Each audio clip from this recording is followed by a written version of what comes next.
शून्य विवाह क्या होता है? हिंदू विवाह अधिनियम 1955 के धारा 11 में इसे किस तरह परिभाषित किया गया है?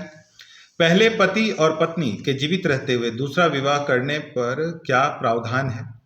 अगर इस तरह का विवाह हो जाता है, मतलब शून्य मैरिज अगर हो जाता है, तो उसके लिए हम कौन लोग ऐसे हैं जो कि याचिका ला सकते हैं? और क्या इस अधिनियम के तहत, इस धारा के तहत कोई भी सजा का प्रावधान है? नमस्कार, मेरा नाम है प्रकाश रंजन और आज हम लोग इस वीडियो में चर्चा करने वाले हैं शून्य विवाह, मतलब हिंदू विवाह अधिनियम की धारा 11 के तहत शून्य विवाह। देखिए, हिंदू विवाह अधिनियम की जब भी बात होगी तो ये विवाह का अधिनियम उसी पर लागू होगा जो लोग हिंदू होंगे, मतलब पति और पत्नी दोनों लोग हिंदू होंगे, उसी पर ये जो कानून है वो लागू होगा। दूसरे जाति पर यह लागू नहीं होगा। मान लेते क्रिश्चियन है या मुस्लिम है, चूंकि ये पर्सनल लॉ का विषय है तो वो हिंदू पर ही लागू होगा। हिंदू विवाह अधिनियम की धारा 11 कहता है कि धारा 5 की 1, 4 और 5, मतलब ये 3 धारा है, अगर इसका उल्लंघन होता है तो उस स्थिति में हम उस विवाह को जीरो विवाह कहते हैं। तो सबसे पहले हम लोग समझेंगे कि हिंदू विवाह अधिनियम की धारा 5 में 1, 4 और 5 क्या कहता है। आइए देखते हैं पहले हम लोग। हिंदू विवाह के लिए जो आवश्यक शर्त है उसमें सबसे पहले 5(1) के तहत दिया गया है कि दोनों पक्षकार में से किसी का पति या पत्नी विवाह के समय जीवित ना हो। अगर किसी का पहला विवाह है तब तो ये लागू नहीं होता है, लेकिन अगर कोई शादीशुदा है और उसके पति पत्नी, मतलब पति या पत्नी में कोई भी अगर जीवित है और वो अगर ऐसा शादी करता है तो वो शून्य विवाह के अंतर्गत आता है। या एक ऑप्शन और होता है, बहुत सारे लोग पूछ सकते हैं कि तलाक में क्या होगा। अगर तलाक लेते हैं तब उसको सिंगल ही जोड़ा जाएगा, लेकिन अगर वो शादीशुदा है तो शादीशुदा होने के कंडीशन में उनको हम, अगर वो जीवित है तब तक हम उसको शून्य विवाह मानेंगे।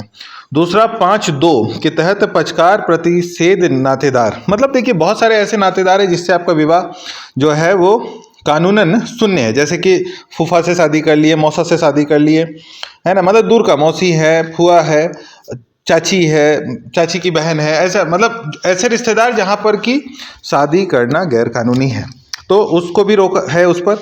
5(3) में पक्षकार एक दूसरे के सपिंड नहीं होने चाहिए, मतलब अगर कोई सपिंड है, मान लेते दोनों एक ही पिंड के दोनों जन हैं, अगर लड़का और लड़की है दोनों एक ही पिंड के हैं, तो ऐसी स्थिति में भी उसको हम लोग शून्य मैरिज के तहत गिनेंगे। सपिंड का मतलब होता है माता के 3 पीढ़ी और पिता के 5 पीढ़ी का उल्लंघन, मतलब माता और पिता का जो पीढ़ी के तहत आ रहे हैं, अब आपके मामा को ही लग रहा है। देखिए इसमें एक जो है ना परंपरागत को छोड़कर हम लोग काउंट करेंगे, कहीं का अगर रूढ़िवादी व्यवस्था है तो उसको छोड़ेंगे। इस तरह का विवाह जो है ना वो विधि लॉ के समक्ष क्या होता है, शून्य होता है, विधि के समक्ष वो विद्वान है ही नहीं, मतलब उसको हम शुरू से ही जीरो ही मान के चलेंगे।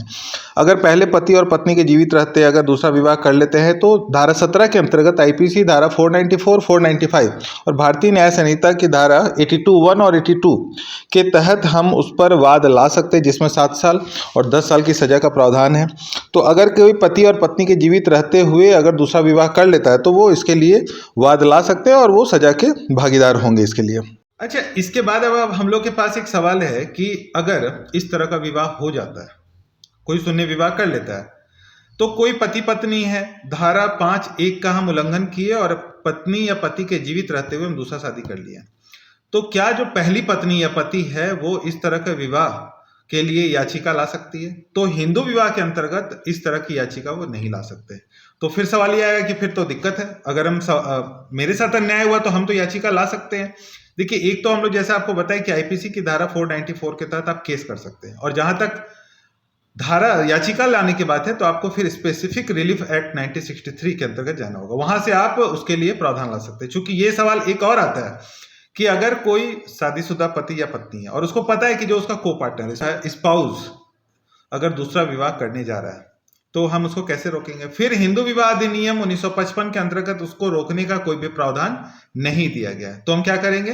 फिर हमको स्पेसिफिक रिलीफ एक्ट 1963 का हमको सहारा लेना पड़ेगा और उसके तहत ही हम फिर रुकावट डाल सकते हैं। देखिए बहुत सारा लॉ क्या होता है, एक दूसरे से जुड़ा हुआ होता है, तो हमारा अगर एक लॉ में कोई जगह नहीं दिया गया तो दूसरे का हमको प्रयोग करेंगे।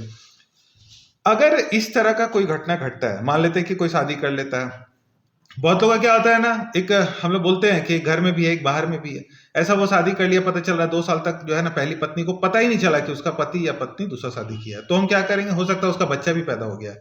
देखिए विवाह का स्थिति नहीं बदलेगा, शून्य विवाह ही रहेगा, लेकिन जो उससे उत्पन्न बच्चे हैं, देखिए बच्चा किसी भी रूप में उत्पन्न होता है, चाहे वो धर्मज हो या अधर्मज हो, मतलब कानूनन हो या गैर कानूनी हो, दोनों ही स्थिति में उसका बच्चा जो होगा वो लीगल होगा। बहुत लोगों का सवाल होता है कि जब शादी शून्य है तो बच्चा कैसे लीगल हुआ, लेकिन उत्तराधिकार अधिनियम के अंतर्गत बच्चा जो है हमेशा, चाहे वो धर्मज हो या अधर्मज, देखिए हम लोग कानून की बात कर रहे हैं, बहुत सारे लोग भावनात्मक बातचीत करते हैं कि भाई मेरा पति बाहर शादी किया, उसका 2 बच्चा हो गया, कैसे वो लीगल हो सकता है सर। लेकिन हम लोग हमेशा लॉ की बात करें कि लॉ क्या कहता है। तो लॉ कहता है कि उनका जो बच्चा होगा वो क्या होगा, लीगल होगा। जो पति पत्नी जो गलती किए हैं उसका सजा उस बच्चे को नहीं मिलने वाला। तो हम लोग ऐसा करेंगे। अच्छा, अब 2 विषय और आता है। पहला एक क्वेश्चन आता है कि अगर कोई इस तरह का विवाह कर लेता है, अब 2-3 साल से वो रह भी रहा था, 2-3 साल के बाद पता चला कि वो गलती किया है, तो वो क्या भरण पोषण मांग सकता है? देखिए, हिंदू मैरिज एक्ट में भरण पोषण मांगने का जगह नहीं है, लेकिन स्पेशल प्रोविजन में अगर वो दूसरी पत्नी, चूंकि वो जीरो मैरिज हो गया था, तो स्पेशल प्रोविजन में वो अगर याचिका लाती है, मतलब शून्य विवाह का याचिका लाती है, तो क्या है, वो जो है भरण पोषण की मांग कर सकती है स्पेशल प्रोविजन में। हिंदू मैरिज एक्ट में हम लोग ऐसा मांग नहीं कर सकते, लेकिन स्पेसिफिक प्रोविजन जो हमारे पास है उस प्रोविजन के अंतर्गत हम लोग भरण पोषण की मांग करेंगे। क्योंकि देखिए बहुत टाइम ऐसा होता है, बहुत देर से पता चलता है कि उसका विवाह हो गया है, तो ऐसी स्थिति में हम क्या करेंगे, हम तो फंस गए, अब हमारा एक बच्चा भी हो गया, अब हम क्या करें। तो ऐसी स्थिति में वो याचिका तो लाएगी, लेकिन वो भरण पोषण की मांग कर सकती है। कब? जब उसको डिग्री पास होने के बाद, याचिका लाने के बाद। याचिका रहते हुए देखिए उसका उत्तरदायित्व तो नहीं बनता है कहीं भी। बहुत सारे लोग बोलते हैं क्या उसका संपत्ति पर अधिकार है, बिल्कुल नहीं है। उसके प्रॉपर्टी पर अधिकार है, बिल्कुल नहीं है। उस तरह का कोई भी अधिकार नहीं, लेकिन भरण पोषण का जहां तक बात है वहां पर वो स्पेसिफिक प्रोविजन में बात कर सकती है कि हमको भरण पोषण जरूरत है। इसके अलावा एक प्रश्न है कि हम लोग आयु की बात करते हैं। अगर कोई लड़का या लड़की, मान लेते हैं लड़की का उम्र 18 साल होना चाहिए, लड़का का उम्र 21 साल होना चाहिए। अब किसी लड़की का विवाह 16 साल में हो गया, लड़का का उम्र 21 साल है, तो ऐसी परिस्थिति में हम लोग जो है, जब लड़की, मतलब लड़का का तो 21 था, वो गलती किया, आयु को जो है ना, मतलब आयु का लॉ को वो फॉलो नहीं किया जो उसको फॉलो करना चाहिए था, तो वो याचिका नहीं ला सकता है। लेकिन लड़की जब बालिग होगी, मतलब 16 साल में शादी हुआ था, लेकिन 18 साल जैसे होगी, तो वो चाहेगी तो याचिका ला सकती है शून्य विवाह का। और अगर लड़का का भी शादी अंडर एज हो गया, बहुत लोग का कहना है कि हमको तो भाई फंसा के विवाह कर लिया, लड़की की उम्र 20 साल है, मेरे लड़का की उम्र भी 20 साल है, तो लड़का तो जो है अभी 21 साल का हुआ ही नहीं।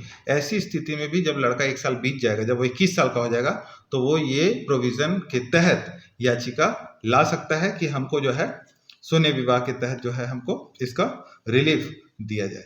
तो इस तरह का जो है ना प्रावधान बना हुआ है। अब एक विषय और आ रहा है कि जो है पति या पत्नी, जो पहला पति या पत्नी है, क्या वो याचिका ला सकता है? तो वो याचिका नहीं ला सकता। हम लोग पहले भी बताएं, उसका परिवार याचिका ला सकता है, उसका परिवार भी याचिका नहीं ला सकता। शून्य मैरिज की बात कर रहे हैं। देखिए केस करना एक अलग विषय है। पहली पत्नी आईपीसी का सहारा लिए 494 पे केस कर सकती है, 7 साल का सजा दिलवा सकती है। लेकिन याचिका जहां तक बात हो रहा है हम लोग शून्य मैरिज का याचिका ला सकते हैं कि नहीं, तो याचिका पति और पत्नी वही दोनों ला सकता है, इसके अलावा कोई भी याचिका नहीं ला सकता। अगर उसका पति या पत्नी, मतलब जो उसका पार्टनर है, को पार्टनर है, वो डेथ कर गया, तो क्या वो याचिका लाया जा सकता है? तब भी याचिका नहीं लाया जा सकता। मतलब 2 शर्त इसमें कंपलसरी हो गया, दोनों का जीवित होना चाहिए और उन्हीं दोनों के बीच, उन्हीं दोनों के द्वारा याचिका, शून्य की जो याचिका है, लाया जा सकता है। इसके अलावा तीसरे लोग, लड़का का घर, लड़की का घर, पहली पत्नी या पहला पति, इनके द्वारा याचिका नहीं लाया जा सकता है। तो इसके लिए जरूरी है कि वो दोनों जीवित हो और उनके द्वारा ही याचिका लाया जा सकता है। वीडियो आपकी जानकारी के लिए बनाया जाता है, इसलिए इसे लाइक, सब्सक्राइब और शेयर जरूर करें अगर आपका कोई सवाल है। क्योंकि देखिए आज के परिवेश में ये बहुत सामान्य हो गया, 2 विवाह, खासकर 2 विवाह। देखिए हम लोग आजकल रिलेशन नहीं समझ रहे, 5 पुश्त की बात कर रहे हैं, 3 पुश्त की बात कर रहे हैं। उसमें भी बहुत जगह पे ऐसा होता है कि हम अपने नातेदार को नहीं पहचान पा रहे हैं, लड़का लड़की क्रॉस कर जा रहे हैं लिमिट को। तो हिंदू मैरिज एक्ट उसके लिए जीरो मैरिज का प्रावधान लाता है और ये बहुत जरूरी भी है, आज के टाइम में भी बहुत जरूरी है। कभी कभी अगर इस तरह का गलती हो जाता है तो उसके सुधार के लिए शून्य मैरिज जो है, जीरो मैरिज के लिए हम लोग इसकी याचिका ला सकते हैं। बहुत बहुत धन्यवाद।